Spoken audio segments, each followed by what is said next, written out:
என்னோட கிளினிக்கில் வர பேஷண்ட்ஸ் நிறைய பேர் கேட்குற கேள்வி எதை பற்றி அப்படின்னா, சார் நீங்கள் டென்டல் இம்ப்ளான்ட் பண்ணிட்டு உடனே பல்லு கொடுத்துலான்னு சொல்கிறீங்க. ஆனால் நிறைய டாக்டர்ஸ் டென்டல் இம்ப்ளான்ட் பண்ணிவிட்டு 2லேருந்து 3 மாதம் வெயிட் பண்ணி அந்த போன் ஹீல் ஆன பிறகு தான் நம்ம அந்த பல்லு கொடுக்கணும் அப்படின்னு சொல்கிறாங்க. அது எப்படி சார் நீங்கள் பண்ணுற இம்ப்ளான்ட் மட்டும் உடனே பல்லு கொடுத்துடலாம், அதில் போன்லாம் ஆற வேண்டாமா அப்படின்ட்டு நிறைய பேருக்கு கேள்வி வந்திருக்குங்க. பொதுவாக அந்த டென்டல் இம்ப்ளான்ட்டை பற்றி விசாரிக்கிற எல்லாத்துக்குமே இருக்கும். ஏன்னா அவங்க கண்டிப்பாக 2-3 கிளினிக்கை போய் கன்சல்ட் பண்ணிட்டு தான் அடுத்து நம்ம கிளினிக் வருவாங்க.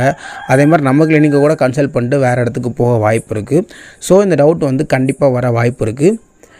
டென்டல் இம்ப்ளான்ட் பண்ண பிறகு நாங்கள் உடனே எப்படி பல்லு கொடுக்குறோங்கிறத பற்றி தான் இந்த வீடியோ.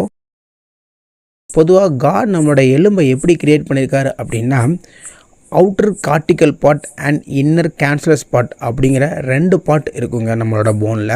இந்த அவுட்டர் கார்டிக்கல் பார்ட் ரொம்ப ஸ்ட்ராங்கான பார்ட் அண்ட் ஸ்டேபிளான பார்ட். அதே சமயம் நம்ம க்ரோத் ஆன பிறகு, அதாவது நம்மளோட க்ரோத் ஸ்டேஜ் எல்லாமே முடிஞ்ச பிறகு, அடல்ட் ஸ்டேஜ் வந்த பிறகு அந்த போன் சேஞ்சே ஆகாதுங்க. நம்மளுக்கு 22 வயசில் அந்த போன் எவ்வளோ ஸ்ட்ரென்த்தில் இருக்கோ அதே ஸ்ட்ரென்த்து தான் வாழ்நாள் ஃபுல்லாக இருக்கும். நம்ம உயிர் போன பிறகு கூட அந்த கார்டிக்கல் பார்ட் சேஞ்சே ஆகாது. ரொம்ப நாள் கழித்து தான் அது மக்கும், சீக்கிரத்தில் மக்காது அந்த கார்டிக்கல் பார்ட். அதே இது கேன்சலஸ் பார்ட் இன்னர் பார்ட், அதாவது கார்டிக்கல் போனுக்கு உள்ளே இருக்கும் கேன்சலஸ் பார்ட். இது ரொம்ப ஸ்ட்ராங்காலாம் இருக்காது, கார்டிக்கல் போன் மாதிரி ஸ்ட்ராங்காலாம் இருக்காது. இந்த கேன்சலஸ் பார்ட்டில் போன் மேரோ இருக்குங்க. நம்ம நான்வெஜ் சாப்பிட்ருந்தா கூட உங்களுக்கு தெரியும், நம்ம ஒரு எலும்பை நல்லா கடித்த உடனே உள்ளே ஜூஸியாக போன் மேரோ இருக்கும். அதை நம்ம உறிஞ்சி கூட சாப்பிட்ருப்போம். அதுதான் கேன்சலஸ் பார்ட். இந்த வெளியே இருக்கிற அவுட்டர் ஷெல் கார்டிக்கல் பார்ட், அதுக்கு உள்ளே இருக்கிறது கேன்சலஸ் பார்ட். சரிங்களா? இது ரொம்ப முக்கியமாக தெரிஞ்சுக்கோங்க. இந்த கேன்சலஸ் பார்ட்டில் ஒரு விஷயம் நடந்துக்கிட்டே இருக்குங்க. அது என்னது அப்படின்னா, போன் ரீமாடலிங் அப்படிங்கிற ஒரு விஷயம் நடந்துகிட்டே இருக்கும்.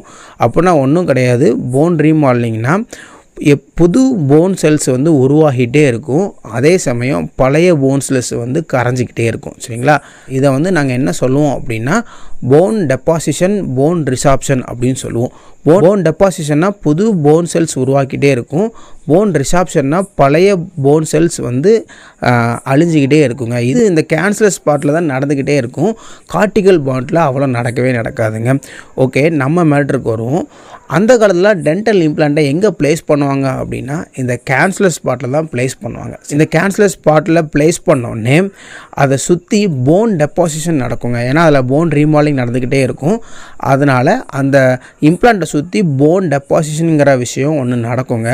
அது நடக்கணும் அப்படின்னா இந்த டென்டல் இம்ப்ளான்ட்டில் எந்த ஒரு அசைவுமே இருக்கக்கூடாது. சரிங்களா? அந்த டென்டல் இம்ப்ளான்ட் அசைஞ்சிட்டே இருந்துச்சு அப்படின்னா அதில் போன் டெபாசிஷன் நடக்காது, போன் ரிசாப்ஷன் நடக்க ஆரம்பிச்சிடும். அதே இது அந்த இம்ப்ளான்ட் அசையாமல் உள்ளே இருந்துச்சு அப்படின்னா அதை சுற்றி போன் டெபாசிஷன் நடக்குங்க. இது நாங்கள் என்ன சொல்லுவோம் அப்படின்னா, ஆஸ்டியோ இன்டிகிரேஷன் அப்படின்னு சொல்லுவோம். அதாவது அந்த போன் டெபாசிட் ஆகி அந்த இம்ப்ளான்ட்டை பிடிச்சிக்க வைக்கிறது தாங்க ஆஸ்டியோ இன்டகிரேஷன் அப்படின்னு சொல்லுவோம். இப்போ நம்மளுக்கு அந்த டென்டல் இம்ப்ளான்ட் ஒரு அசைவு கொடுத்துக்கிட்டே இருந்துச்சு அப்படின்னா இந்த ஆஸ்டியோ இன்டிகிரேஷன் நடக்கவே நடக்காது. ஸோ நம்ம அந்த காலத்தில் கொடுத்த இம்ப்ளான்ட் எல்லாமே கண்டிப்பாக 3 மாதம் வெயிட் பண்ணும். ஏன் அப்படின்னா, போன் டெபாசிஷன் ஆகி இந்த போன் இம்ப்ளான்ட்டை பிடிக்கிறதுக்கு அட்லீஸ்ட் உங்களுக்கு 1.5 மாதமாவது ஆகும். ஸோ நம்ம என்ன பண்ணுவோம் அப்படின்னா, 3 மாதம் வெயிட் பண்ண விட்டுட்டு அதுக்கடுத்து அது நல்லா ஃபார்ம் ஆன பிறகு, போன் நல்லா டெபாசிட் ஆன பிறகு அதில் நம்ம டூத் ப்ளேஸ் பண்ணுவோம். இதுதான் ஓல்டு மெத்தட். இதை நாங்கள் கன்வென்ஷனல் டென்டல் இம்ப்ளான்ட்ஸ் அப்படின்னு சொல்லுவோம். அதே சமயம் இப்போ லேட்டஸ்ட்டாக என்ன பண்ணுவோம் அப்படின்னா, நம்ம டென்டல் இம்ப்ளான்ட்டை இந்த கேன்சலஸ் பார்ட்டில் வைக்க மாட்டோம், டைரெக்டாக கார்டிக்கல் பார்ட்டில் வைப்போங்க. இந்த கார்டிக்கல் பார்ட்டில் போன் டெபாசிஷன், போன் ரிசாப்ஷன் அப்படிங்கிற விஷயம் ரொம்ப நடக்கவே நடக்காதுங்க. அதாவது போன் ரீமாடலிங் நடக்காது. அது ஸ்டேபிளான போன், நம்ம உயிர் போனால் கூட அது சேஞ்ச் ஆகாதுன்னு சொன்னேன். அந்த பார்ட்டில் நம்மளோட இம்ப்ளான்ட்டை ஃபிக்ஸ் பண்ணுவோம். சரிங்களா? அதில் ப்ளேஸ் பண்ணுவோம். அதில் உள்ளே வச்சாலே போதும், அந்த போன் ஃபார்ம் ஆயிரும். ஆனால் இது சும்மா அதில் கார்டிகல் போனில் நம்ம வைக்க முடியாது. அந்த கார்டிகல் போனில் நம்ம மெக்கானிக்கலாக ஃபிக்ஸ் பண்ணுவோம். எப்படி நம்மளோட ஸ்க்ரூஸ் வந்து எப்படி வாலை போய் பிடிச்சிட்டு இருக்குது, அது சும்மா வைக்க முடியாது, நம்ம டைட் பண்ணுவோம் த்ரெட்ஸை வச்சு. அதே கான்செப்டில் நம்ம என்ன பண்ணுவோம்னா இந்த கார்டிகல் பானில் மெக்கானிக்கலாக ஃபிக்ஸ் பண்ணுவோம். எப்படி நம்ம மெக்கானிக்கலாக ஃபிக்ஸ் பண்ணோன்னே உடனே நம்ம பல்லு கொடுத்துடலாங்க. ஏன் அப்படின்னா நம்ம அதில் ஒன்ஸ் ஃபிக்ஸ் பண்ணிட்டோம் அப்படின்னா கார்டிகல் போனில் வந்து எந்த ஒரு பயாலஜிக்கல் ப்ராசஸுமே நடக்காது. அதாவது போன் டெபாசிஷனோ போன் ரிசாப்ஷனோ நடக்காதனால நம்ம இம்ப்ளான்ட் ப்ளேஸ் பண்ணிட்டு உடனே பல்லு கொடுத்தாலும் அது எந்த ஒரு வித்தியாசத்தையுமே ஏற்படுத்தாது. இந்த மெத்தடில் நாங்கள் ப்ளேஸ் பண்ணுறதை நாங்கள் பேசல் இம்ப்ளான்ட் அப்படின்னு சொல்லுவோம். சரிங்களா? அதே மாதிரி நம்ம பேசல் இம்ப்ளான்ட் பண்ணி நம்ம பல்லு கொடுக்க சொல்லியும் சிலருக்கு வந்து ஸ்டார்டிங்கில் கொஞ்ச நாளைக்கு நீங்கள் வந்து டெம்ப்ரரி க்ரௌன் யூஸ் பண்ணுங்கள் அப்படின்னு சொல்லுவோம். இது எதுக்கு அப்படின்னா நம்ம வந்து சில சமயங்களில் பல்லை எடுத்துட்டு உடனே இம்ப்ளான்ட் ப்ளேஸ் பண்ணுற மாதிரி இருக்கும். உடனே இம்ப்ளான்ட் ப்ளேஸ் பண்ணி நம்ம அதுக்கு மேலே பல்லு கொடுத்துருவோம். ஆனால் என்ன ஆகும் அப்படின்னா பல்லு எடுத்த இடத்துல ஒரு சின்ன ஹோல் இருக்குது பார்த்தீங்களா, இது வந்து கொஞ்சம் நாள் ஆக ஆக கொஞ்சம் கொஞ்சமாக சுருங்க ஆரம்பிக்குங்க. இப்படி சுருங்க சொல்ல போன் வந்து ரொம்ப சின்னதாயிரும். இப்படி சின்னதாக சொல்ல நம்ம வச்ச பல்லுக்கும் அந்த போனுக்கும் இடையில ஒரு சின்ன ஸ்பேஸ், ஒரு கேப் கிரியேட் ஆயிருங்க. இந்த கேப் கிரியேட் ஆகிட்டு அப்படின்னா அது பார்க்கறதுக்கு அசிங்கமாக இருக்கும். சிலரால் சாப்பாடு தங்க நிறைய சான்ஸ் இருக்குது. இந்த மாதிரி கண்டிஷனில் நாங்கள் என்ன பண்ணுவோம் அப்படின்னா நாங்கள் ஸ்டார்டிங்கில் வந்து டெம்ப்ரவரி க்ரௌன் கொடுப்போம். அந்த போன்லாம் கொஞ்சம் சுருங்கி கொஞ்சம் கேப்லாம் கிரியேட் ஆன பிறகு அந்த டெம்ப்ரவரி க்ரௌனை கலத்திட்டு பெர்மனன்ட் க்ரௌனை கொடுத்துருவோம். சரிங்களா?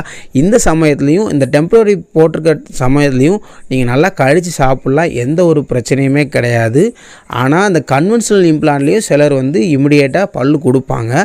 அந்த மாதிரி பல்லு கொடுக்க சொல்ல நீங்கள் வந்து நிறையா ரெஸ்ட்ரிக்ஷன் இருக்கும். அதை கடிக்கக்கூடாது, இதை கடிக்கக்கூடாது அப்படின்னு நிறையா ரெஸ்ட்ரிக்ஷன் கொடுத்து தான் கொடுவாங்க ஸ்டார்டிங்கில். ஏன் அப்படின்னா அதை நீங்கள் வேகமாக கடிச்சிங்க அப்படின்னா உள்ளே உள்ள இம்ப்ளான்ட்டை அதை டிஸ்டர்ப் பண்ணிடும், போன் ரிசாப்ஷன் போன் டெபாசிஷன் நடக்காமல் போயிடும். ஆனால் இந்த பேசல் இம்ப்ளான்ட்டில் நாங்கள் டெம்ப்ரவரி கொடுத்தாலும் நீங்கள் நல்லாவே கடிச்சு சாப்பிட்லாம், ஃபங்க்ஷனலாக யூஸ் பண்ணலாம். ஏன் அப்படின்னா அந்த போன் சுருங்கினாலுமே அந்த இம்ப்ளான்ட் வந்து கார்டிகல் போனில் தான் இருக்குது. நீங்கள் கடிக்கிறனால அந்த இம்ப்ளான்ட்டுக்கு எந்த ஒரு டேமேஜும் ஆகாது. சில பேஷண்ட்ஸ் என்ன செய்வோம் அப்படின்னா நாங்கள் டெம்ப்ரரி வச்சு கொடுத்துட்டு அவங்க 2 வருஷம் வரவே மாட்டாங்க. 2 வருஷம் கழித்து வருவாங்க கூட அவங்களுக்கு இந்த போன் இறங்கியிருக்காது, அப்படியே இருக்கும். அவங்களுக்கு நாங்கள் என்ன சொல்லுவோம் அப்படின்னா இந்த டெம்ப்ரரி க்ரௌன் என்னைக்கு உடையதோ அன்னைக்கு வாங்க. அது ஆக்சசபிள் டிஸ்டன்ஸில் இருந்தானா ரொம்ப தூரத்துலேருந்து வந்து பண்ணியிருந்தாங்க அப்படின்னா நாங்கள் கலத்திட்டு வச்சு விட்ருவோம். அதே இது ஆக்சசபிள் டிஸ்டன்ஸில் இருக்காங்க, கிட்ட தான் இருக்காங்க, எப்போனாலும் வந்துடுவாங்க அப்படின்னா உங்களுக்கு டெம்ப்ரரி க்ரௌன் எப்போ உடையுதோ அப்போ நம்ம வந்து உங்களுக்கு பெர்மனன்ட் கொடுக்கலாம் அப்படின்னு சொல்லுவோம். அதுக்கு கால விதிகள்லாம் கிடையாது, இப்போ மாற்றணும் அப்படி மாற்றணுங்கிற கால விதிகள்லாம் கிடையாது. ஆனால் அந்த கன்வென்ஷனல் இம்ப்ளான்ட்டில் அப்படி நம்ம பண்ணவே முடியாது. உங்களுக்கு இப்போ புரிஞ்சிருக்குன்னு நினைக்கிறேன். நம்மளோட கிளினிக்கில் எதுக்காக நம்ம வந்து உடனே பல்லு கொடுத்துருங்கிற கான்செப்ட் உங்களுக்கு புரிஞ்சிருக்குன்னு நினைக்கிறேன். நீங்கள் இம்ப்ளான்ட் பண்ணணும் ஐடியாவில் இருக்கீங்க அப்படின்னா ஸ்க்ரீனில் தெரிகிற இந்த நம்பருக்கு வந்து நீங்கள் மெசேஜ் பண்ணுங்கள். உங்களுக்கு தேவையான இன்ஃபர்மேஷன்ஸ் கொடுப்போம். உங்களுக்கு எவ்வளோ காசு ஆகுங்கிறதையும் எங்களால் முடிஞ்ச அளவு உடனே நாங்கள் சொல்ல பார்ப்போம். இந்த நம்பரை சேவ் பண்ணி வச்சுக்கோங்க. ஃபர்தராக பல்லு சம்மந்தமாக எந்த டவுட் இருந்தாலும் கேளுங்க. இம்ப்ளான்ட்டை பற்றி கேட்டாலும் நம்ம வந்து அவைலபிளாக இருக்கோம். நீங்கள் இம்ப்ளான்ட் பண்ண ஆசைப்பட்டீங்கனாலும் நாங்கள் உங்களுக்கு எல்லா ஏற்பாடுகளையும் ரெடியாக இருக்கிறோம். நம்முடைய கிளினிக்கில் வந்து திருநெல்வேலியில் இருக்குது. பல்லு சம்மந்தமாக இதே மாதிரி நிறைய வீடியோஸ் பார்க்கறதுக்கு நம்மளோட சேனலை சப்ஸ்கிரைப் பண்ணிக்கோங்க. இம்ப்ளான்ட்ஸ் பற்றி உங்களுக்கு ஏதாவது டவுட் இருந்துச்சு அப்படின்னா கீழே கமெண்ட் பண்ணுங்கள், உடனே ரிப்ளை பண்ணுவேன். தேங்க்யூ ஃபார் வாட்சிங்.